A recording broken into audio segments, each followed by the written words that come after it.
23rd JEE 2025 shift 1 analysis చూసుకుందాం. So first అయితే overall paper కోసం మాట్లాడుకుని తర్వాత సబ్జెక్ట్ వైజ్ మాట్లాడుకుందాం. ఓవరాల్ డిఫికల్టీ ఈరోజు 23rd షిఫ్ట్ 1 గురించి మాట్లాడుకుంటే కనుక మోడరేట్ టు టఫ్ వచ్చింది. సో కొన్ని సబ్జెక్ట్స్ మోడరేట్గాను కొన్ని సబ్జెక్ట్స్ టఫ్గాను ఉన్నాయి. సో ఏంటి సబ్జెక్ట్ వైజ్ ఎనాలిసిస్ అని చూద్దాం. సో ఫస్ట్ కెమిస్ట్రీ కోసం మాట్లాడుకుందాం. కెమిస్ట్రీలో హైడ్రోజన్ బాండ్ బేస్డ్ క్వశ్చన్స్ రావడం జరిగింది, and de Broglie based on question రావడం జరిగింది, అండ్ అలాగే ఎండ్ ప్రోడక్ట్స్ బేస్డ్ క్వశ్చన్స్ అడగడం జరిగింది, అండ్ రేట్ డిటర్మైనింగ్ స్టెప్లో క్వశ్చన్స్ అడగడం జరిగింది. సొల్యూషన్స్ చాప్టర్ని చూసుకోండి, అండ్ అలాగే ఏరోమాటిసిటీ కాంపౌండ్స్ కూడా చూసుకోండి. అండ్ కెమిస్ట్రీ మిగతా మూడింటితో పోల్చుకుంటే కెమిస్ట్రీ చాలా కంఫర్ట్గా అనిపించిందని చెప్పి స్టూడెంట్స్ చెప్పడం జరిగింది. సో మీరు కూడా కెమిస్ట్రీని కొంచెం ఎక్కువ ఫోకస్ చేసుకోండి, ఎందుకంటే నిన్న షిఫ్ట్స్ ఈరోజు షిఫ్ట్స్తో పోల్చుకుంటే కెమిస్ట్రీనే కంపేరిటివ్ కంఫర్ట్గా ఉంది కాబట్టి. అండ్ అలాగే నెక్స్ట్ మ్యాథ్స్ చూసుకుంటే మన ఛానల్ ఖచ్చితంగా సబ్స్క్రైబ్ చేయండి, ఎందుకంటే మీకు సంబంధించిన ఎన్నో ఇంపార్టెంట్ వీడియోస్ మన ఛానల్లో ఉంటాయి.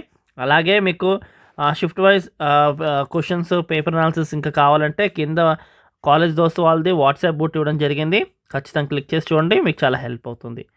సో మ్యాథమెటిక్స్ కోసం చూసుకుంటే కనుక టాంజెంట్స్ బేస్డ్ ఆన్ క్వశ్చన్స్ ఆడడం జరిగింది, and probability and mean and variance some and position vector and with repetition and without repetitions కూడా అడగడం జరిగింది. And area bounded by curves కూడా చూసుకోండి. సో స్టూడెంట్స్ ఎవరైతే రాశారో వాళ్ళకి గుర్తున్న వాటికి టాపిక్స్ అయితే మనకు అందించడం జరిగింది, కాబట్టి ఇవి ఫోకస్ చేసుకోండి మ్యాథ్స్లోని. అండ్ మ్యాథ్స్లో పర్టికులర్గా డెరివేషన్స్, ఇంటిగ్రేషన్స్, మ్యాట్రిసెస్ని ఎక్కువ ఫోకస్ చేసుకోండి. టఫ్గానే ఉంది అన్న చాలామంది, క్వశ్చన్స్ లెంతీగా ఉన్నాయి, కష్టమైంది. ఫిజిక్స్ కన్నా మ్యాథ్స్ టఫ్గా ఉందని అయితే చెప్పారు. సో మ్యాథ్స్ మన అన్నింటికన్నా టఫ్ ఉంది. కెమిస్ట్రీ కొంతవరకు ఈజీ టు మోడరేట్ నడిచింది. ఇకపోతే ఫిజిక్స్ కోసం మాట్లాడుకుంటే కనుక ఫిజిక్స్ కంపేర్ టు మ్యాథ్స్తో ఫిజిక్స్ ఎక్కువగా సాల్వ్ చేయగలిగామన్నారు. Number of count of questions అనేది కెమిస్ట్రీలో ఎక్కువ అటెండ్ చేయడం జరిగింది, ఆ తర్వాత ఫిజిక్స్, ఆ తర్వాత మ్యాథ్స్ అయితే అటెండ్ చేసామని అయితే చెప్పడం జరిగింది students. So moment of inertia topic మీద and kinetic energy based sums మీద మీరు ఫోకస్ చేసుకోండి, చాలా హెల్ప్ అవుతుంది.